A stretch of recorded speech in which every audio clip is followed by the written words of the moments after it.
Elliott Vale had everything money could buy: glass-walled penthouses, a garage that hummed with quiet luxury, and a calendar booked so tight it barely breathed.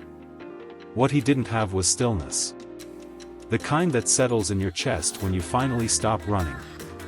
That changed the morning he wandered into a little seaside café, more out of habit than hunger.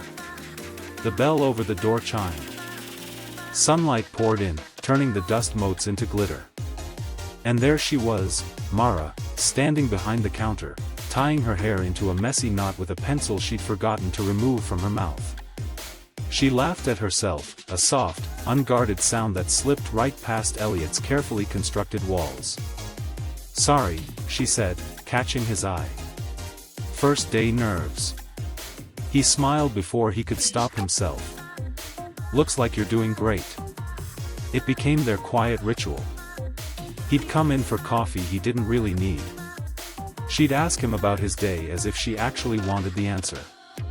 Slowly, impossibly, his days began to feel less like contracts and more like moments. They walked the shoreline after her shifts, shoes in hand, waves licking at their ankles. They shared stories, hers about growing up with paint under her nails and dreams in her pockets, his about boardrooms and the strange loneliness of being surrounded by people who only wanted pieces of him. With Mara, he didn't feel like a brand. He felt like a person. One evening, the wind tugged at her sweater, and he draped his jacket over her shoulders without thinking. She stilled, then looked up at him, eyes bright. "You're kind," she said simply. No one had said that to him in a long time. They'd called him brilliant, ruthless, untouchable. But kind? That word warmed him in places he'd forgotten existed.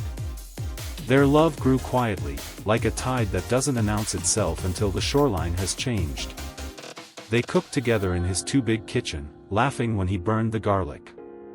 She filled his penthouse with plants and soft colors. He filled her world with surprise picnics and late-night drives with the windows down, music turned up, worries turned off.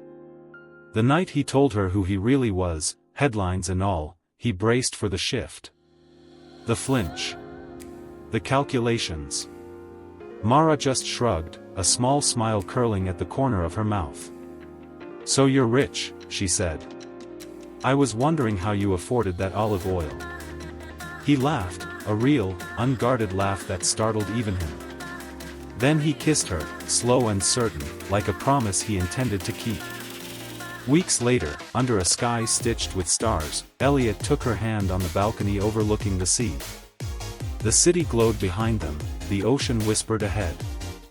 His heart thudded with a calm certainty he'd never known. "Mara," he said, voice steady, "I don't want to be impressive. I want to be yours. Forever, if you'll have me." Her breath caught. The world seemed to hold still with her. She searched his face for the catch, the fine print, found none. Then she nodded, tears brightening her smile. "Yes," she whispered. "I choose you." Elliott pulled her close, forehead to forehead, feeling the impossible settle into place. For the first time, his future wasn't a projection or a plan. It was a person, warm in his arms, laughing against his chest. Behind them, his phone buzzed once on the table, lighting up the dark with a single, silent notification. He didn't see it. Yet. Elliott didn't notice the phone at first. He was too busy memorizing the way Mara's laughter rose and fell with the tide, too busy letting the night wrap them in a soft, ordinary kind of magic. The world felt gentle in that moment, no sharp edges, no urgency. Just two people standing at the edge of something new. Later, when they went inside, the penthouse lights came on in warm pools. Mara slipped out of his jacket and wandered to the window, pressing her palm to the glass as if she could touch the stars. "This place is beautiful," she said. "But it doesn't feel like you." He leaned against the counter, watching her with a fondness that surprised him with its depth. "What does feel like me?" She turned, thoughtful. "The way you listen. The way you slow down when you're with me. That's the real you." He crossed the room in 2 strides and cupped her face, brushing his thumb along her cheek. Then let's build something that feels like that. They spent the night dreaming out loud. A small house near the water. A studio for her painting. A schedule for him that actually had blank spaces. It felt wildly irresponsible to plan a softer life, and wonderfully right. Morning found them tangled in sunlight. Mara brewed coffee in his kitchen like she'd always belonged there, humming off-key. Elliot watched from the doorway, chest full, thinking that this ordinary morning, was the richest thing he'd ever owned. His phone vibrated again on the table. He reached for it this time, more out of habit than concern. The screen lit up with a message from his assistant about a board vote happening sooner than expected, an opportunity he'd been chasing for years. The kind of deal that would anchor his legacy, lock in another decade of relentless growth. He stared at the words, then at Mara, who was trying to coax the coffee machine into behaving. "You okay?" she asked, noticing his quiet. He set the phone face down. "Yeah. Just, old noise." She smiled, reassured, and held out a mug. "Come on, billionaire. Drink your coffee before it gets cold." He took the mug, kissed her temple, and made a decision without quite realizing it. For once, the noise could wait. But later that day, as Mara left to meet a friend and Elliot stood alone in the too quiet penthouse, his phone buzzed again, this time with a message that made his chest tighten. The board vote wasn't optional. It was happening in 48 hours. In another country. He walked to the window and looked out at the ocean they'd promised to build a life beside. The future he'd imagined with Mara glowed in his mind, warm, simple, real. Then his phone lit up once more, a single name on the screen. Mara. He hesitated, thumb hovering over the answer button, knowing that what he said next would change everything. Elliot stared at the screen. It was Mara, but the message wasn't the casual, "coffee later," he'd expected. "Elliot.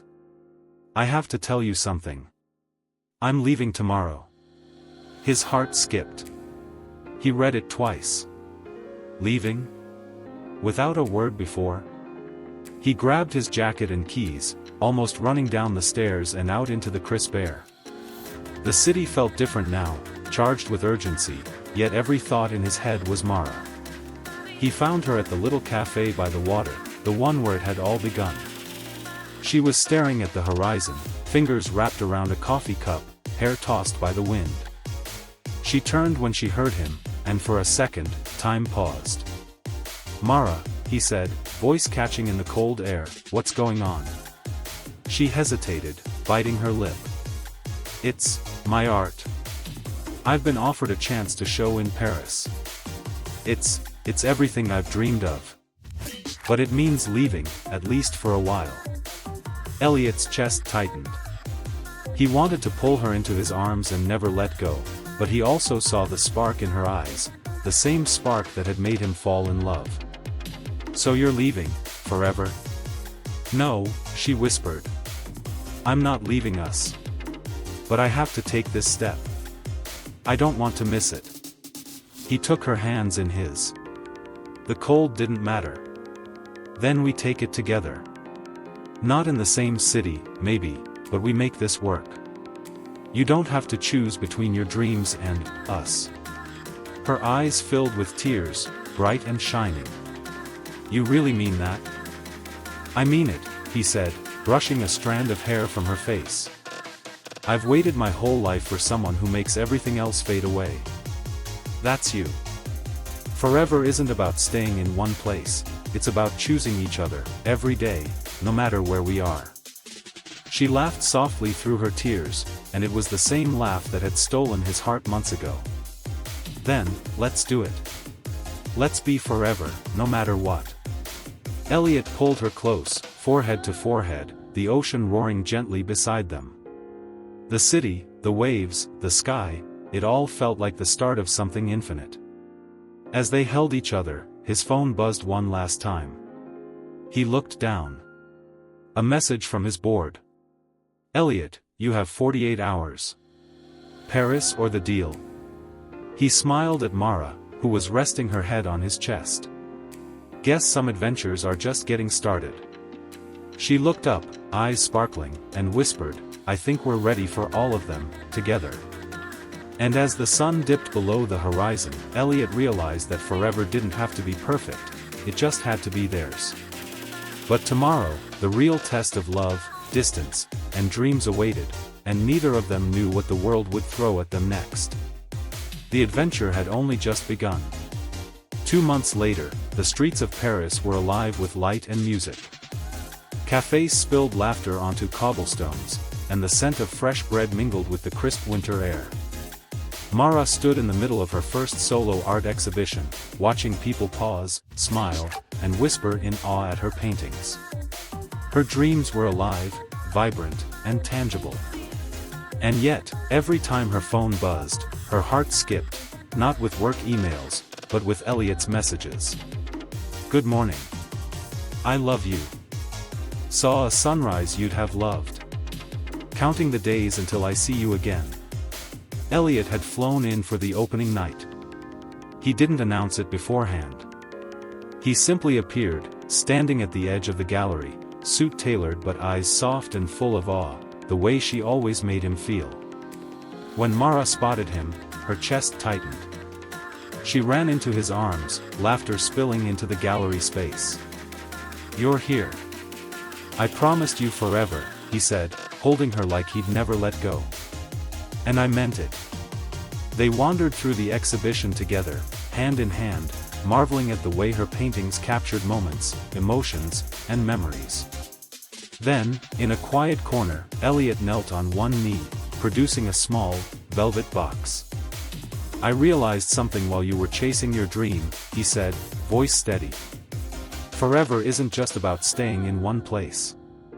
It's about choosing each other, every day. Will you marry me? Tears filled Mara's eyes.